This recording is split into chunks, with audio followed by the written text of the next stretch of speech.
Dan salam sejahtera juga bagi sidang jemaat Tuhan yang mengikuti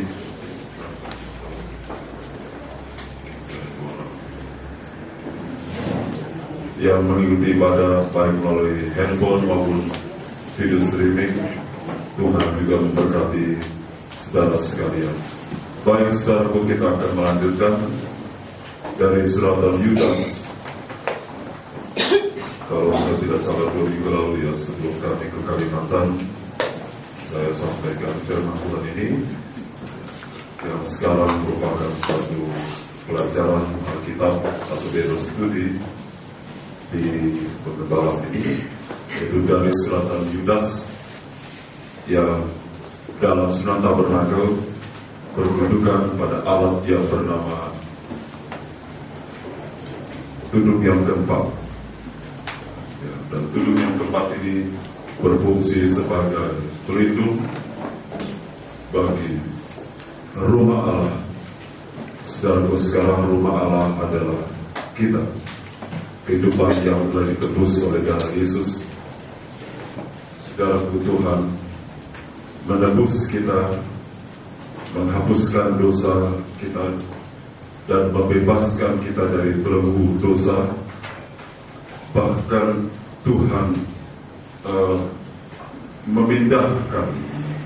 memindahkan kita oleh kematiannya melalui darahnya dari satu daerah gelap ke daerah wilayah kerajaan surga. Ya, saya teringat ayat itu. Kita baca dulu surat Kolose pasal yang pertama dalam pelajaran Alkitab dalam Terang Tabernakel. Maka suratan Kolose ini secara keseluruhan berkedudukan pada alat yang bernama pemezbah dupa emas. Ayat 13, mungkin dalam bahasa Inggris ya, ada sedikit kalau saya tidak tahu salah, ada penambahan kalimat. Surat Kolose pasal 1 ayat 13 dan 14, silakan. Demikian firman Tuhan. Ia telah melepaskan kita dari kuasa kegelapan, ya, atau hasil berpikir atau dari berkuasanya ke roh-roh berkuasa kerajaan angkasa, ya, roh-roh teritorial. Ya, dia melepaskan kita dari kuasa kegelapan dan memindahkan kita ke dalam kerajaan anaknya yang kekasih. Ya, 14. Di dalam Dia kita memiliki penebusan kita, yaitu pengampunan dosa. Ya, coba dalam bahasa Inggris Amplified Bible. Kalau saya tidak salah ada satu. Yes, oke, ya. Baik, silakan. In whom we have our redemption through His blood. Itu melalui darahnya. Ya. Which means the forgiveness of our sins. Ya, jadi disebut His blood, darahnya. Ya, jadi istilahnya kalau ini disambung, di dalam Dia kita memiliki penebusan kita, yaitu pengampunan dosa melalui darah.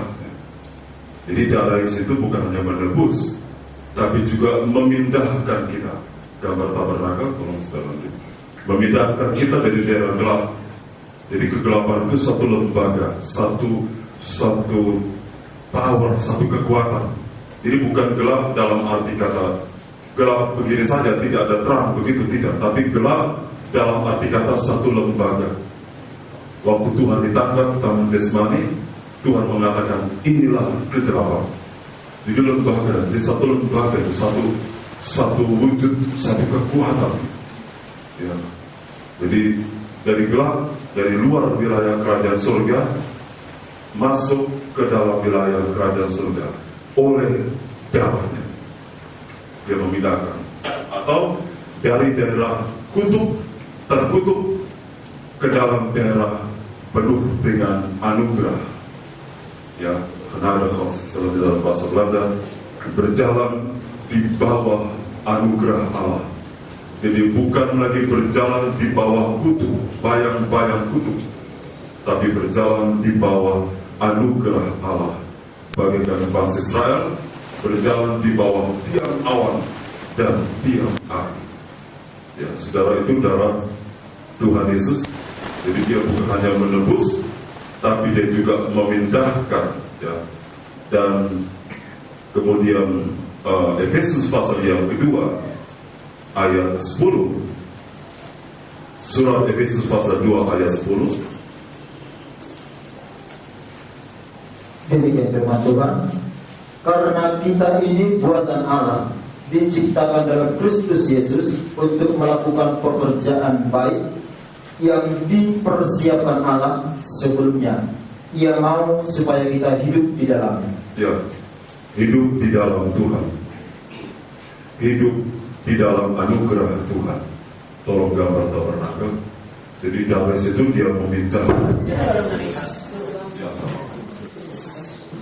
sudah begitu ya. Kita mungkin kalau lebih besar, tidak mengapa. Saya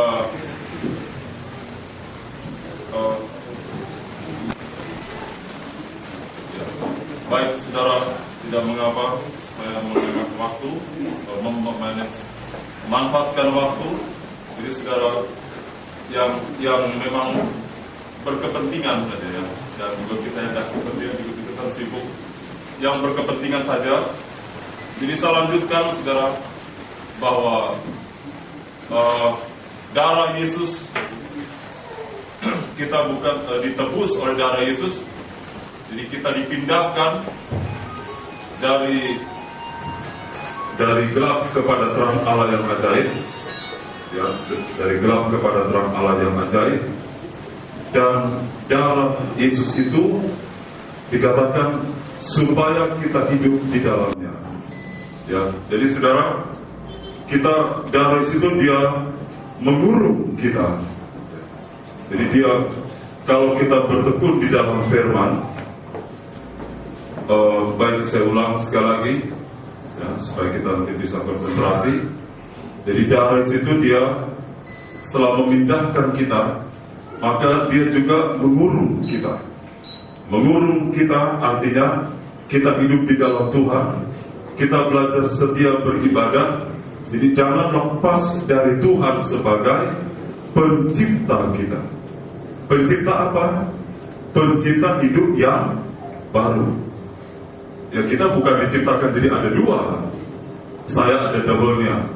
Ya, yang saya lama itu ya begitu, yang baru ada lagi, tidak. Yang diciptakan itu adalah hidup yang baru, hati yang baru, keinginan yang baru, pemikiran yang baru, yang sesuai dengan kehendak Allah, kehendak Kristus. Namun karena kita belum mencapai kesempurnaan, kita tidak boleh lepas dari Tuhan sebagai pencipta, sebab dia terus bekerja sampai hari ini. Jadi kita setia di dalam ibadah. Jadi kita dikurung dalam ibadah itu oleh darah Yesus. Dan sementara kita bertekun dalam ibadah, darah Tuhan Yesus tetap bekerja melalui pembukaan firman. Dia akan menguras dosa kita itu sampai habis. Ya, sampai habis. Ibrani, surat Ibrani. Ya, karena itu kita jangan putus asa.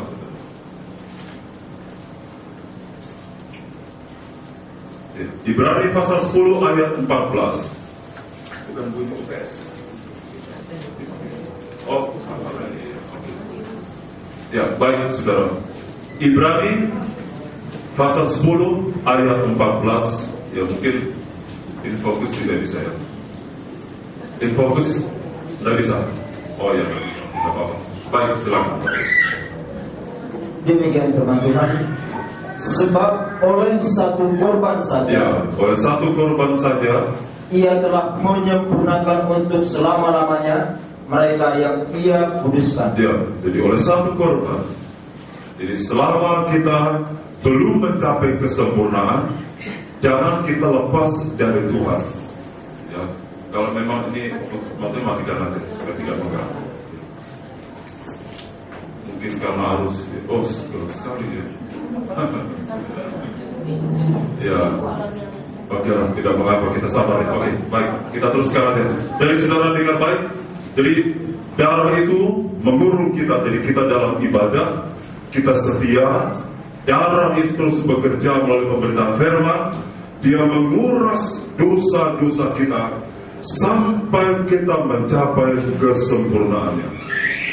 Karena korbannya itu korban yang sempurna, maka kita harus percaya bahwa hasilnya juga hasil yang sempurna. Jadi kita tidak boleh lepas dari pencipta hidup baru kita. Itulah Tuhan di dalam firman-Nya. Walaupun kita menyadari masih banyak kekurangan, kelemahan dalam perjalanan hidup kita ini, namun kita tidak boleh lepas dari Tuhan. Kita harus setia dalam ibadah.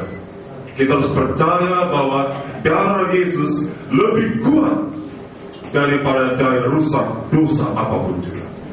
Ya, baik saudara. Jadi di dalam Efesus pasal yang kedua tadi, kita akan baca kembali Efesus pasal yang kedua.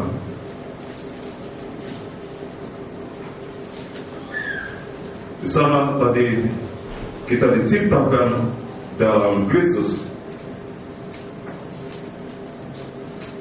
Ayat yang ke-19, 20 ayat 20.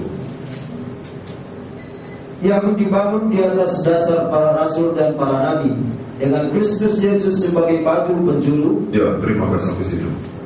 Jadi darah Yesus menebus kita, darah Yesus menciptakan hidup baru. Kita ditebus oleh darah Yesus, kita diampuni dosa-dosa kita, untuk kita dibangun menjadi rumah Allah. Itu tujuannya. Jadi bukan hanya diampuni kemudian tidak tahu kemana arahnya, tidak. Kita diampuni oleh darah Yesus untuk kemudian kita dibangun menjadi rumah Allah. Mari terus ayatnya yang ke 21, 22. Di dalam Dia tumbuh seluruh bangunan rapi tersusun. Ayat 22, maafkan saya.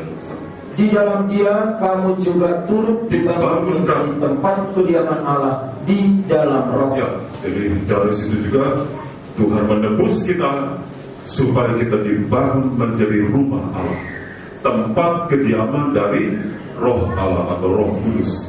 Sebab dulunya hidup kita adalah tempat berdiamnya segala roh-roh jahat. Ya, saudara, jadi kita harus setia dan percaya kepada darah Tuhan. Memang iblis terkadang menggoda kita. Nah, itu kamu sudah begitu, sudah berteguh tapi masih jatuh silap dan sebagainya. Jangan kita dengar hati nurani kita ini. Jangan kita dengar bujuk rayu dari iblis yang membuat kita bisa putus asa. Tapi kita harus dengar firman Tuhan. Kita harus percaya darah Yesus sanggup menyempurnakan kita. Dan karena kita percaya, maka kita berteguh di dalam ibadah yang Tuhan siapkan bagi kita. Jadi ibadah itu merupakan suatu sarana di mana darah Yesus terus bekerja menguduskan kita. Nah, saudara, kemudian kita dibangun di rumah Allah, tempat kediaman Roh Allah, dan kita menerima naungan yang namanya duduk yang keempat, perlindungan dari Allah Bapa di surga. Tidak ada yang dapat melindungi kita sekuat Tuhan yang melindungi kita. Dan Tuhan yang melindungi perjalanan bangsa Israel bukan hanya melindungi, tapi juga di dalam perlindungannya Ia juga memberikan pemeliharaan kepada kita. Tidak mungkin anak yang kita lindungi tidak kita pelihara. Ya, baik saudara, kita akan kembali ke surat Yudas. Jadi ini adalah gereja, hanya ada dua, gereja yang benar atau gereja yang menyimpang. Gereja yang benar adalah gereja yang menerima perlindungan dari kuasa Tuhan. Baik saudara, ayat 11 sekali lagi akan dibacakan sampai dengan ayat 12. Yudas ayat pertama, pasal ya, ayat 11 dan 12. Demikian firman Tuhan. Celakalah mereka, karena mereka mengikuti jalan yang ditempuh Kain, dan karena mereka oleh sebab upah menceburkan diri ke dalam kesesatan Bileam, dan mereka binasa karena kedurhakaan seperti Korah. Mereka inilah noda dalam perjamuan kasihmu, di mana mereka tidak malu-malu melahap dan hanya mementingkan dirinya sendiri. Mereka bagaikan awan yang tak berair, yang berlalu ditiup angin. Mereka bagaikan pohon-pohon yang di dalam musim gugur tidak menghasilkan buah, pohon-pohon yang terbatu dengan akar-akarnya dan yang mati sama sekali. Ya, terima kasih. Mungkin coba tolong, apakah harus pakai AC atau hanya kipas supaya arusnya tidak drop? Ya. Bisa ditanya Judi, saudara Judi. Ya, kalau AC, Pak ini berapa lama? Mungkin ya cepat, tolong ditanya supaya tidak tiba-tiba drop. Baik, saudara, tidak mengapa, kita masih ada sinar. Beberapa waktu yang lalu melayani pakai lampu teflon, apa itu, lampu sumbu. Ya, khotbah di sini, lampunya di sini. Selesai, hidungnya hitam semua. Cuma dia aja yang kelihatan. Sudah ada hamba Tuhan, guru kami begitu cerita, dia melayani di desa. Jadi jemaat itu cuma satu, kedua lagi, rumahnya sangat sederhana, tahun 7 bulan ke bawah di desa itu masih pakai lampu teflon, lampu sumbu ya. Jadi sudah khotbah, turun hujan, ibu ini keluar dulu, masukkan ayam, jadi berhenti. Ya, nanti sudah tangkap, ya ini kenapa? Memang begitu kan? Ya, dan bilang biar akan terjadi itu ayam-ayam dulu. Ya maunya begitu, tapi bagaimana orang tua ini kan? Baik, saudara, kita Kain, Bileam, dan Korah. Kalau kita sepintas melihat ini, mampu asik. Kalau tidak, mampu tapi main-main mata ini mampu. Kalau tidak mampu, AC dimatikan pakai kipas. Kalau seandainya tidak mampu ya, tapi kalau mampu ya begitu. Baik, Kain, Bileam, dan Korah. 2 minggu lalu saya sampaikan bahwa mereka ini bukan orang-orang biasa. Kain adalah anak sulung Adam. Bileam adalah seorang nabi yang berpengaruh. Buktinya Bileam sampai diundang oleh Raja Balak datang ke istananya. Kalau Bileam hamba Tuhan biasa, tidak dikenal, pasti tidak mungkin diundang oleh raja. Jadi Bileam ini orang terkenal. Korah juga bukan orang biasa. Dia dari suku Lewi, satu suku dengan Musa. Dan kita tahu saudaraku Korah ini berontak kepada Musa sebab menginginkan kedudukan yang lebih. Musa katakan, kamu ingin pangkat imam lagi. Sudah ditunjuk oleh Tuhan sebagai suku yang diasingkan supaya bisa mendekat kepada Allah. Sekarang kamu ingin pangkat imam lagi. Jadi dalam diri Korah ada roh ambisi. Saudaraku, jangan sampai kita salah. Dalam dunia menggunakan ambisi untuk maju. Tapi dalam Tuhan tidak boleh demikian. Pendorong kita maju, motivator kita maju adalah kasihnya Allah, bukan ambisi. Kalau ambisi nanti akan timbul perpecahan.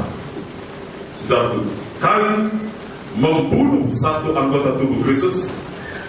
Bileam menyesatkan tubuh Kristus, dan Korah memecah belah tubuh Kristus.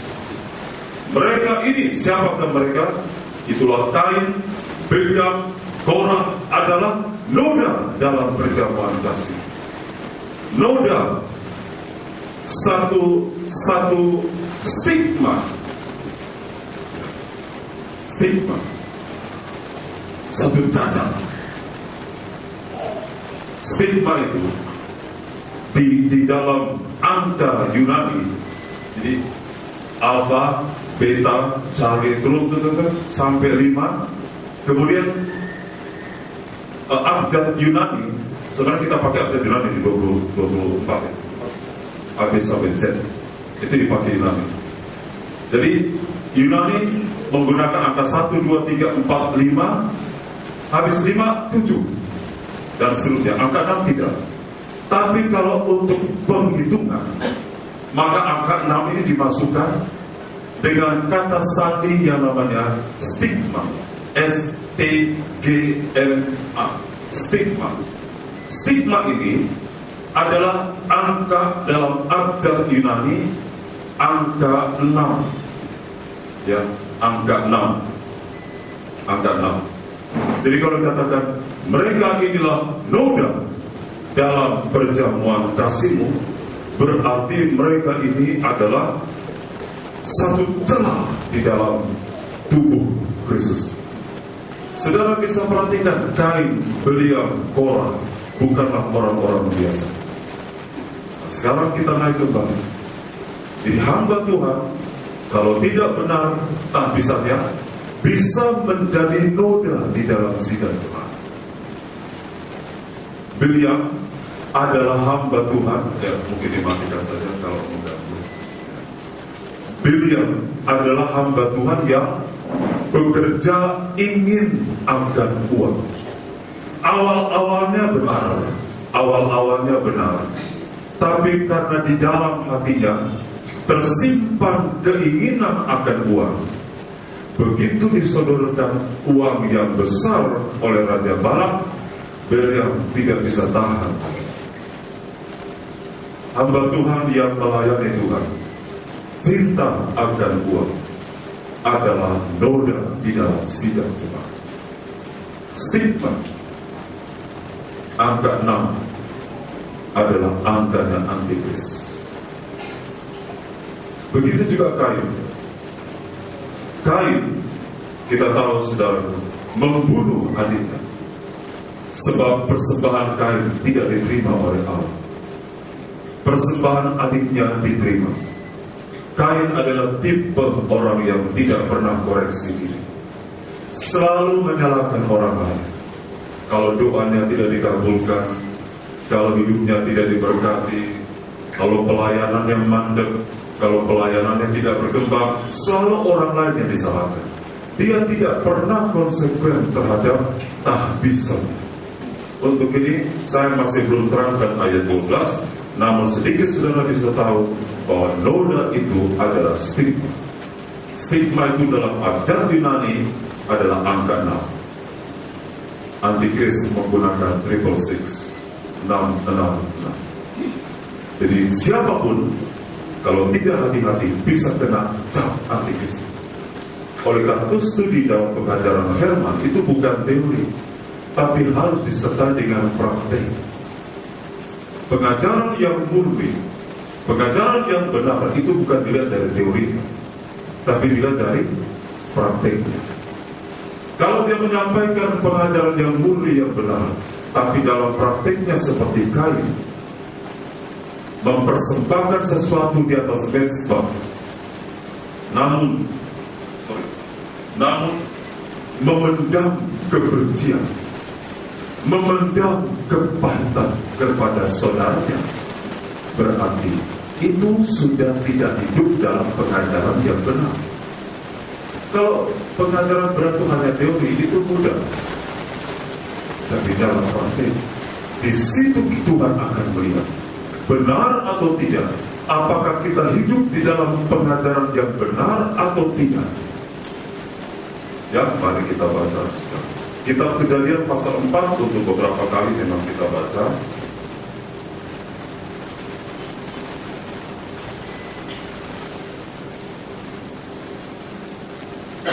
Kitab Kejadian pasal 4. Ya. Tidak mengapa, kita baca dulu ayatnya yang kedua. Demikian firman Tuhan. Selanjutnya dilahirkannya Habel adik Kain, dan Habel menjadi gembala kambing domba, Kain menjadi petani. Setelah beberapa waktu lamanya, maka Kain mempersembahkan sebagian dari hasil tanah itu kepada Tuhan sebagai korban persembahan. Habel juga mempersembahkan korban persembahan dari anak sulung kambing dombanya, yakni lemak-lemaknya. Maka Tuhan memindahkan Habel dan korban persembahan itu. Jadi sama-sama membangun dulu persembahan itu di Mezbah, yang biasanya zaman dulu dibuat dari batu yang disusun, kemudian diletakkan dan sudah dibakar. Jadi membangun Mezbah, kemudian mempersembahkan sesuatu, itu namanya beribadah. Namun dalam ayat 5, tolong. Tetapi Kain dan korban persembahannya tidak diindahkannya. Lalu hati Kain menjadi sangat panas dan mukanya muram. Terus. Firman Tuhan kepada Kain, mengapa hatimu panas dan mukamu muram? Apakah mukamu tidak akan berseri jika engkau berbuat baik? Tetapi jika engkau tidak berbuat baik, dosa sudah mengintip di depan pintu. Ia sangat menggoda engkau, tetapi engkau harus berkuasa atasnya. Jauh sebelum terjadi pembunuhan, jauh sebelum Kain membunuh Habel, firman Tuhan sudah mengingatkan dia. Awas, kenapa kamu muram? Ini pengajaran yang benar. Saya tidak katakan pengajaran yang murni itu dari sana, dari sini, dari sana. Dari pengajaran murni itu dari Alkitab. Amin. Itulah yang murni, itulah yang benar. Nanti kalau kita mengatakan dari si A, B, C, kita sudah membuat blok, kita sudah membangun tembok-tembok pemisah. Yang benar, yang murni, yang berkenan, itu yang dari Alkitab. Ini firman yang benar itu, keluar dari mulut Tuhan. Mengapa hatimu panas? Mengapa mukamu muram? Saat kita berbakti, apakah hati kita panas? Apakah muka kita muram? Kalau begitu, berarti kita beribadah, termasuk saya, kalau memendam kepahitan, berarti ibadah saya senilai kain, tidak lebih dari itu. Karena itu firman Tuhan mengatakan dalam Matius 5, jika engkau berdiri di Mezbah dan akan mempersembahkan sesuatu, namun kau teringat kesalahan saudaramu, tinggalkan Mezbah itu, segera berdamai. Kita baca, saudara, taruh tanda di sini, taruh tanda di kitab Kejadian pasal yang keempat. Ini hukum, ada 10 hukum perjanjian lama, tapi waktu Tuhan datang ke dalam dunia, Tuhan juga memberikan 10 hukum perjanjian baru. Dan 10 hukum perjanjian baru ini dimulai dari Matius pasal 5, itu diawali dengan kata perdamaian. Dan 10 hukum perjanjian baru ini langsung mengena dengan hati, dengan hati. Injil Matius pasal yang kelima,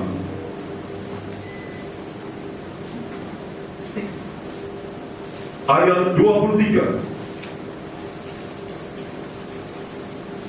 Demikian firman Tuhan.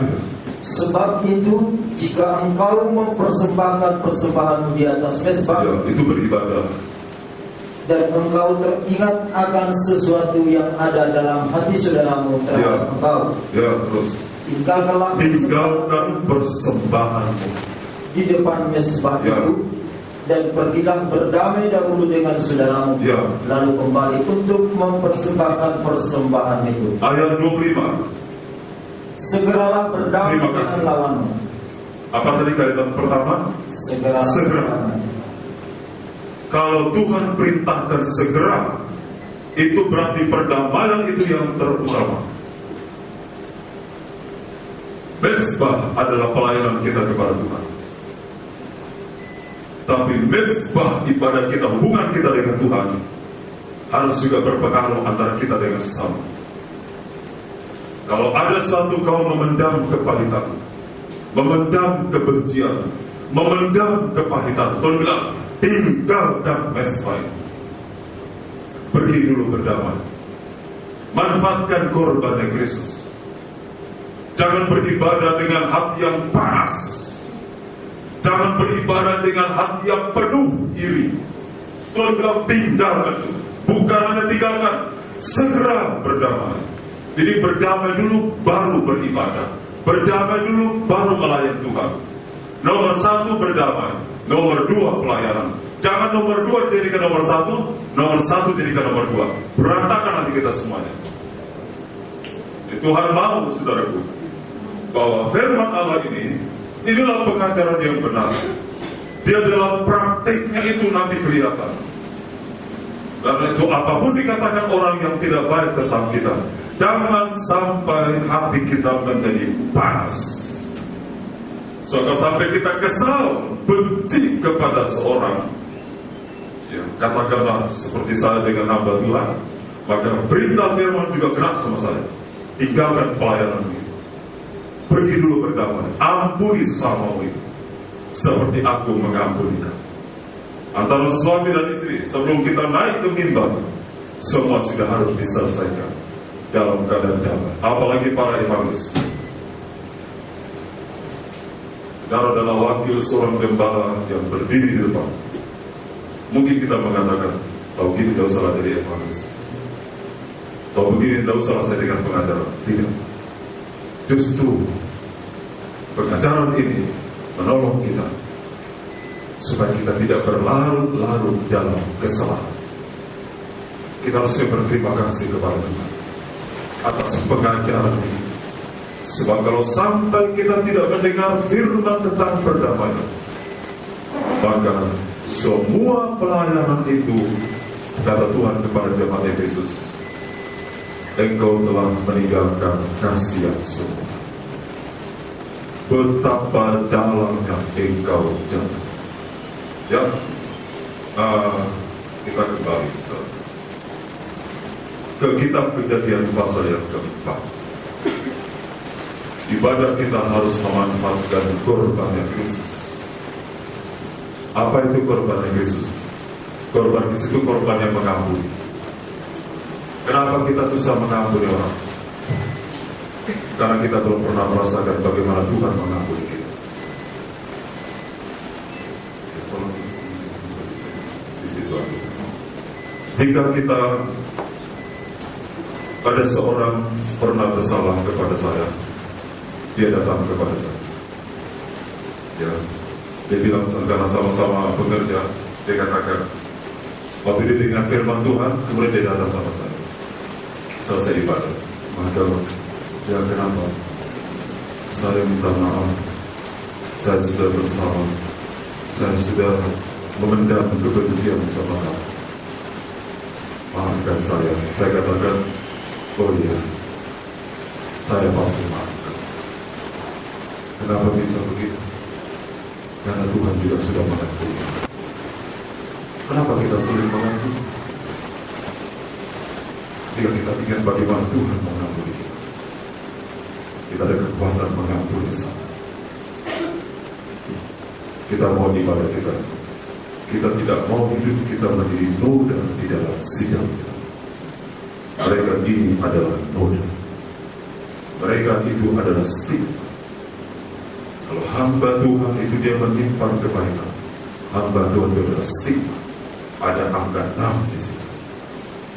Bukankah antikris adalah roh pembunuh? Iblis yang menjadi manusia. Ini pengajaran yang benar.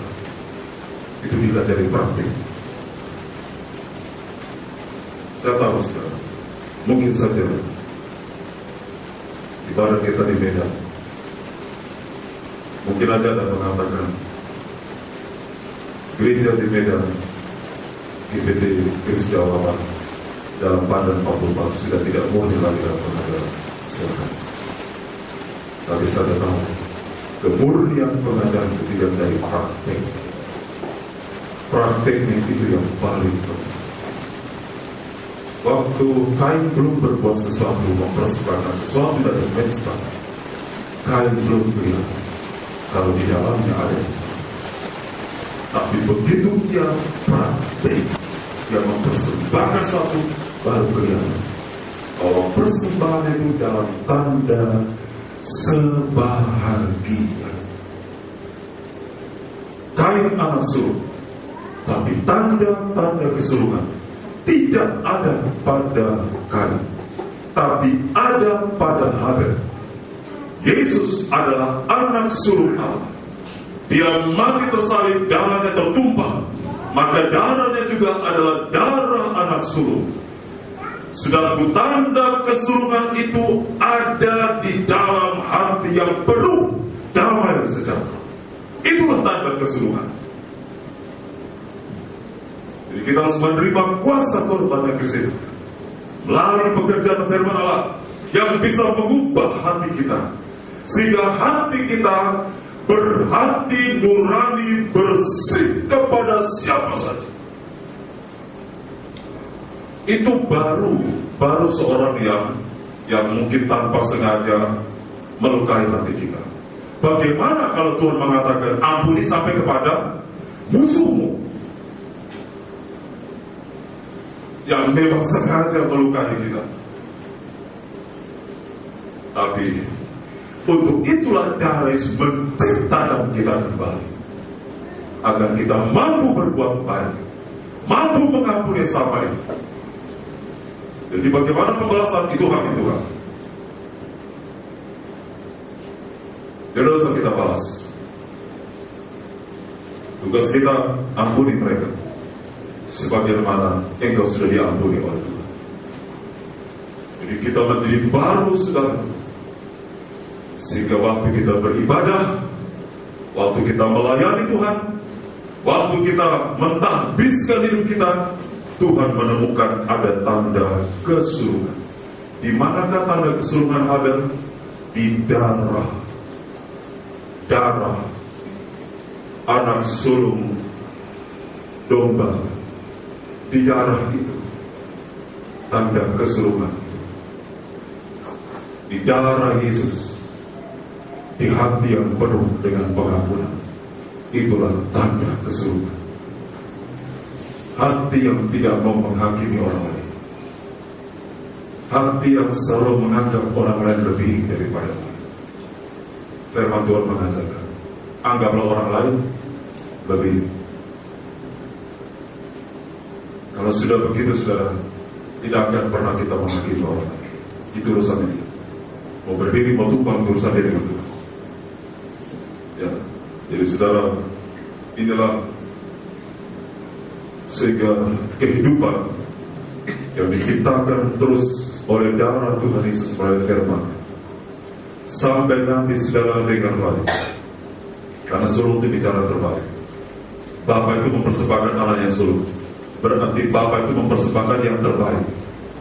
Tidak ada yang terbaik kecuali anaknya sendiri. Amin. Itu dia berikan kepada kita yang terbaik. Untuk kita yang busuk ini, dia berikan yang terbaik agar kita bisa menjadi baik. Jadi kalau kita bisa menjadi baik, itu karena darah Yesus yang sudah mengubah kita. Sehingga nanti kita punya prinsip sebagai anak Tuhan, sebagai hamba Tuhan, sebagai kehidupan telah diciptakan baru oleh Tuhan, bahwa apa-apa yang terbaik adalah untuk Tuhan. Itu yang diberikan. Sebab kejadian ini pasal 4 dalam surat Tabernakel adalah mezbah korban bakar. Dalam surat Efesus,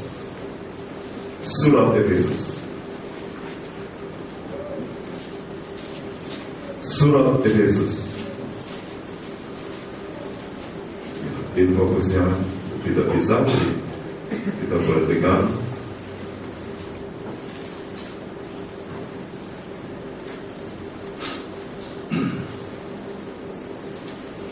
Surat Efesus pasal yang kelima, ayat 1 dan 2. Demikian firman Tuhan, hidup sebagai anak-anak terang. Sebab itu jadilah penurut Allah seperti anak-anak yang kekasih, dan hiduplah di dalam kasih sebagaimana Kristus Yesus juga telah mengasihi kamu dan telah menyerahkan dirinya untuk kita sebagai persembahan dan korban yang harum bagi Allah. Siapakah korban? korban yang harum, Kristus. Tidak ada yang lain. Tidak ada yang lain. Korban yang harum, korban yang menyenangkan, korban yang berkenan adalah korbannya Kristus. Tapi sekaligus korbannya ke sini membuka jalan bagi kita untuk juga dalam mempersembahkan diri kita sebagai korban yang harum, karena kita melakukan firman, mengampuni sama seperti Tuhan mengampuni kita. Darah Yesus mengubahkan kita sampai kita bukan hanya mengampuni, tapi melupakan apa yang sudah Dia berbuat. Tuhan bukan saja mengampuni kita, tapi Tuhan membenarkan kita. Tuhan menganggap masa lalu kita dulu seperti kita belum pernah berbuat apa-apa, belum pernah berbuat dosa. Tuhan mengampuni, Tuhan juga melupakan, karena Dia melihat kita mau merendahkan hati untuk diubah oleh dalam. Kalau tidak, mereka adalah noda. Saya tidak mau jadi noda dalam tubuh Kristus. Saya mau jadi berkat. Dilihat hamba Tuhan hebat, ternyata di mata Tuhan noda, stigma, antikris, Korah, ada roh ambisi, ingin merebut kedudukan Musa. Memangnya hanya Daud saja dipakai oleh Tuhan, kami juga dipakai. Saudara, semua dipakai oleh Tuhan. Amin. Tapi pada kedudukan gembala tidak semua diangkat oleh Tuhan. Saya bisa mengangkat seorang menjadi evangelis setelah saya uji, saya doakan, saya puasakan. Tapi untuk mengangkat seorang menjadi hamba Tuhan, itu bukan wewenang saya, itu wewenang Tuhan. Bahkan anak saya sendiri tidak bisa saya katakan saya dan berikan apa nanti ya, ini semua tidak bisa. Karena ini bicara soal pemimpin sidang, ujung tombak sidang jemaat, penentu arah yang akan berjalan di depan kawanan domba, dan siap untuk menjadi teladan, dan siap untuk disembelih di atas mezbahnya Tuhan, di mana segala keinginanku, kepentinganku, diriku itu harus dibakar habis demi kesejahteraan dan keselamatan kawanan domba-domba Tuhan.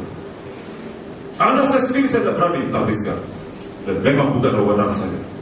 Jadi untuk mengangkat seorang menjadi hamba Tuhan full-timer, gembala, itu adalah wewenang dari Tuhan. Karena itu begitu Korah melawan Musa, Korah melawan Tuhan, dan Tuhan membelah tanah di mana dia bicara. Korah turun hidup dengan seluruh keluarganya. Alkitab mencatat bilangan 16 dan 17, bukan hanya Korah yang binasa, istri, anak-anaknya, hartanya binasa turun. Korah telah membuka jalan bagi keluarga yang tidak tahu apa-apa binasa bersama-sama. Karena itu jangan demikian. Ya, jangan. Walaupun Korah di-backup oleh 250 orang pemimpin kenalan, tapi kalau Tuhan beserta dengan Musa, Musa tidak bisa diganggukan. Tidak ada orang yang melawan gembala yang kuat habisan itu, hidupnya sejahtera. Dan Alkitab sudah mencatat.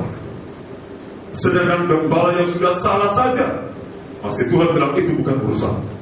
Apalagi gembala yang kuat habisan, yang kuat penyerahannya, yang full timer, yang sudah meninggalkan semuanya, hartanya, warisannya, harga dia lepaskan, kemudian dicaci maki, sementara dia sudah melepaskan semuanya untuk melayani Tuhan, untuk mengabdi kepada Tuhan sepenuh, kemudian dicela, dicerca, dimaki. Saudara bisa bayangkan betapa jahatnya manusia. Saya bukan mengatakan kemudian jemaat takut, tidak. Saya juga hati-hati. Saya pun tidak boleh menggunakan wewenang ini dengan semau-maunya. Saya dengan istri belajar terus dari firman Tuhan.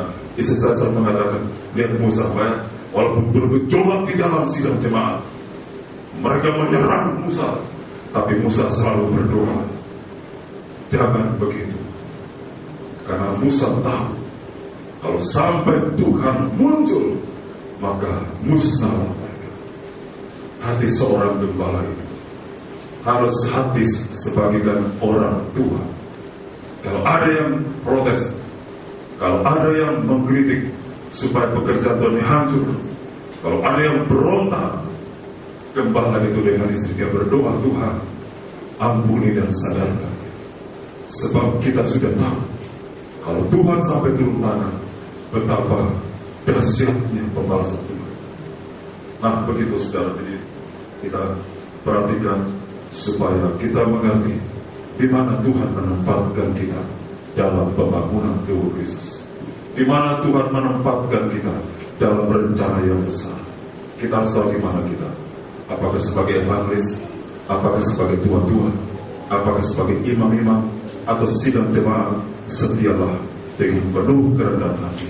Kalau ada kepalitan dalam hati, Tuhan katakan, kalau engkau tidak mampu mengampuni, atau mungkin orang itu sudah sangat melukai hati dan engkau tidak mampu melupakannya, katakan sebelum angkat perjamuan kudus, Tuhan cabutlah kepahitan ini sampai ke akar-akar. Kita harus berdoa bahwa tubuh dan darah Yesus yang kita makan, yang kita minum, itu akan masuk sampai kepada sel-sel saraf kita yang paling halus. Pendeta Van Hessel mengatakan, waktu kau angkat tubuh dan darahmu, kau harus percaya bahwa darah Yesus dan tubuhnya sanggup mencapai sel-sel sarafmu yang paling halus, yang paling pekat untuk menyucikan kita, sehingga kepribadian Tuhan itu ada di dalam hidup kita. Kita bukan menjadi noda, tapi kita menjadi berkat untuk kemuliaan nama Tuhan. Waktunya habis, ayo kita bangkit dulu bersama. Kita akan menerima perjamuan kudus. Haleluya. Pengajaran yang benar, pengajaran yang benar itu bila dari prakteknya. Haleluya. Mampu mengampuni orang lain, mengampuni sesama. Saudara boleh mengangkat tanganmu, saudara boleh letakkan tangan di dada terserah. Haleluya.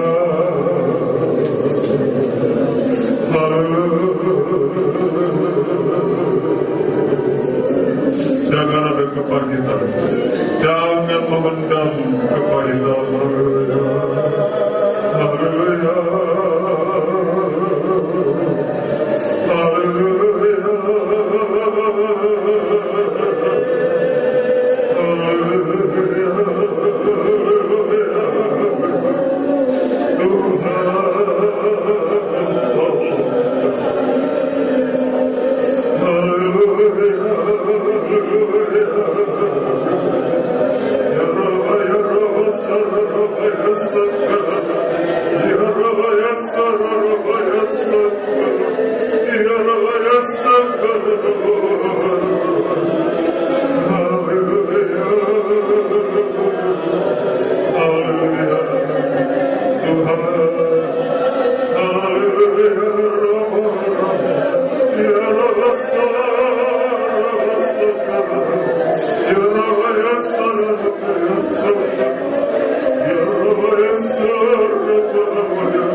Tuhan, tolongku hidup menurut teladan. Tuhan, tolongku.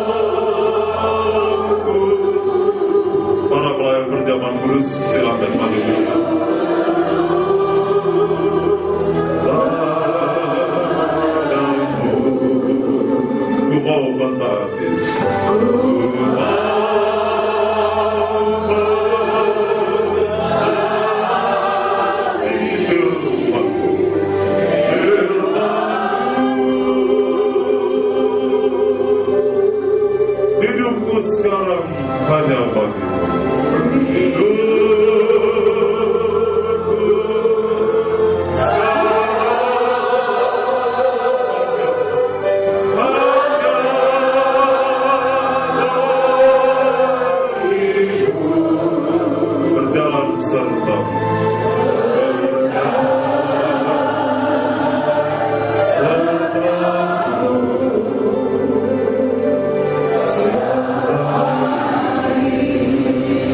hidupku sekarang hanya bagi hidupku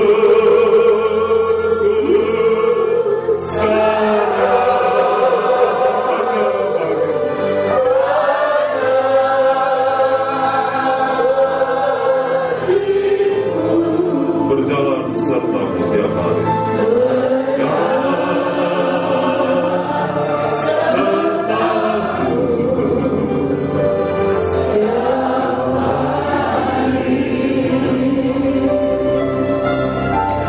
Bapa dalam surga,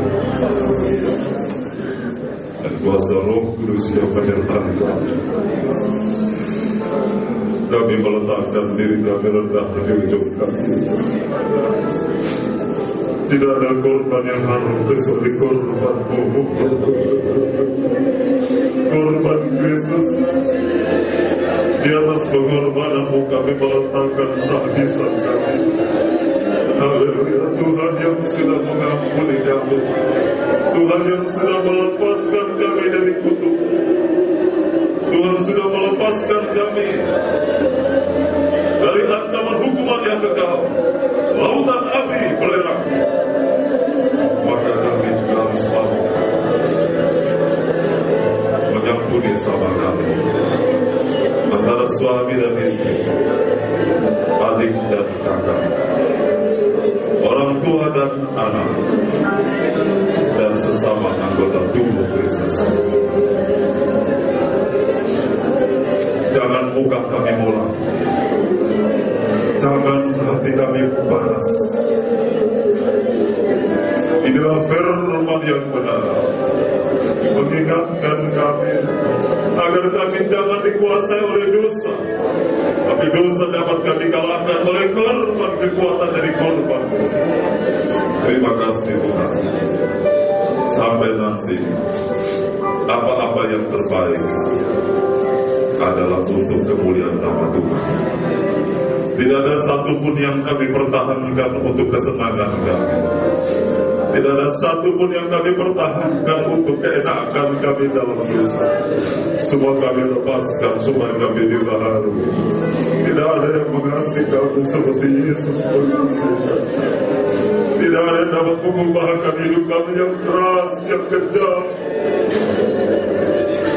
yang jahat, yang najis ini, kecuali korban darah-Mu yang menciptakan kami menjadi manusia baru. Bahkan ibadah pun seringkali tidak terlintas dalam pikiran kami. Namun kalau kami sekarang ini bisa mengutamakan Tuhan, itu bukan dari kuat dan gagah kami, tapi karena Tuhan sudah menciptakan kami menjadi manusia baru, sampai menjadi penyembah Bapa yang benar. Tuhan kuduskan roti dan anggur depan kami dalam nama Tuhan Yesus, menjadi tubuh dan darah. Sidang jemaat Tuhan ikut mendengar firman dari handphone dari diri sendiri. Jikalau di tangan-tangan mereka roti dan anggur, kuduskanlah Tuhan menjadi tubuh dan darah-Mu. Taruhkan berkat-Mu di atasnya. Kuduskan para pelayan perjamuan kudus. Kuduskan dan layakan kami menerimanya. Jika ada anak-anak kami yang ikut bersama kami menerima perjamuan kudus, biarlah iman kami kepada Tuhan menguduskan mereka.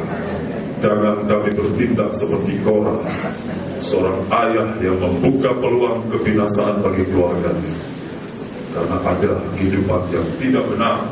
Namun biarlah kami sebagai orang tua, terlebih lagi sebagai seorang suami, sebagai seorang ayah, sebagai seorang tua-tua, sebagai seorang evangelis, sebagai seorang hamba Tuhan, biarlah kami mau dikuduskan dan disucikan, diubahkan, agar kami menjadi membuka jalan bagi keluarga kami untuk menerima berkat dari Tuhan. Dalam nama Tuhan Yesus, kami laskan sembahyang kami kepada Bapa di surga, dan dengan rendah hati kami songsong tubuh dan darah-Mu, persembahan dari Kristus yang adalah mempelai pria surga kami tercinta. Haleluya. Amin. Silakan duduk saudara. Waktu Tuhan, tolong saya. Musik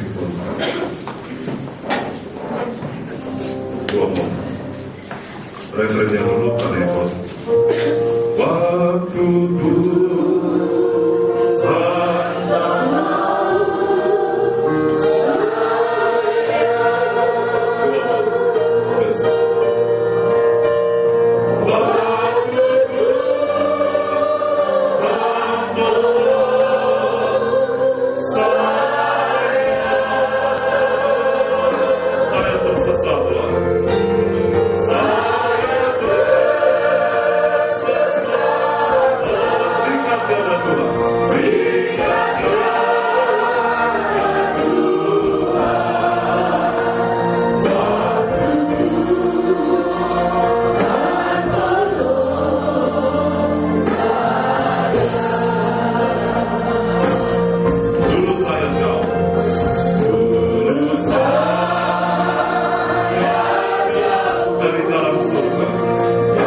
teruskan kepadamu telah aku terima dari Tuhan, yaitu bahwa Tuhan Yesus pada malam waktu ia diserahkan mengambil roti, dan sesudah itu ia mengucap syukur atasnya, ia memecah-mecahkan dan berkata, inilah tubuhku, haleluya, yang diserahkan bagi kamu. Perbuatlah ini setiap kali kau makannya, menjadi peringatan akan aku. Kita semua percaya bahwa tubuhnya Kristus. Amin. Kita makan bersama demi nama Tuhan Yesus Kristus. Amin. Haleluya. Setelah ini nanti musik dengan pelan, dengan lagu yang tadi, pujian tadi. Angkat jawab Tuhan lebih tinggi dari kepala dengan tangan dan darahnya yang menebus kita. Jika engkau berdiri di hadapan Tuhan, kau berikan ampuni dulu, ampuni. Bahkan orang yang mengecewakan kita pun ampuni. Mungkin ada anak yang memendam kebencian kepada orang tuanya, ampuni dulu. Turunkan dulu, turunkan darah Tuhan, turunkan. Ada seringkali seorang anak juga memendam kebencian kepada orang tuanya karena perlakuan yang tidak adil dia terima semasa anak-anak. Ampuni, haleluya, haleluya, haleluya. Ampuni supaya kita layak terima tubuh darahnya Kristus. Haleluya. Oh, lima besar kita dan kita. Lima besar ada dalamnya itu dapat dilakukan untuk menebus. Haleluya. Kalau ada kebaikan Tuhan, cabut sampai agar aku bisa menyembahmu, agar kepadaku ada tanda kesuruhan. Aku bukan noda, tapi berkat. Dengarkan firman Tuhan. Demikian juga yang mengambil cawan sudah makan lalu berkata, angkat cawan. Cawan ini adalah perjanjian baru yang dimeteraikan oleh darahku, yang ditumpahkan untuk pengampunan dosa. Berbuat setiap kali kamu meminumnya, menjadi peringatan akan aku. Sebab seberapa banyak kali kamu makan roti dan minum cawan ini, kamu kita sekarang selalu memberitakan mengingat korbannya Kristus. Itulah kekuatan kita untuk melakukan firman. Kita semua percaya bahwa darahnya Kristus. Amin. Kita minum bersama demi nama Tuhan Yesus Kristus. Amin. Haleluya. Kita mau mengangkat tangan. Kita menyembah. Tidak pulang lagi. Tidak panas lagi hati.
Kami bernasar, kami akan berkorban untuk pekerjaan Tuhan. Kami siap melipat gandakan supaya acara lebih disebar luas. Dalam nama Tuhan segala sembahyang kami kepada Bapa di surga. Haleluya. Amin. Baik, yang ketiga, silakan duduk. Hatiku senanglah sejak ku terima Dia. Hatiku yang maksud senang. Amin. Sejak ku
Terima kasih Tuhan.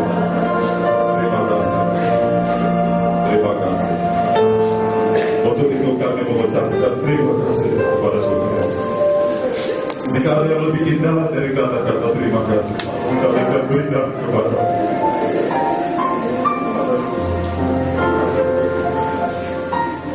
terima kasih Tuhan.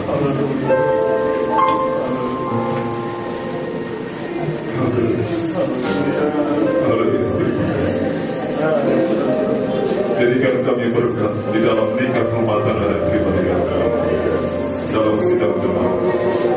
Bukan noda, bukan stigma, tapi berkat.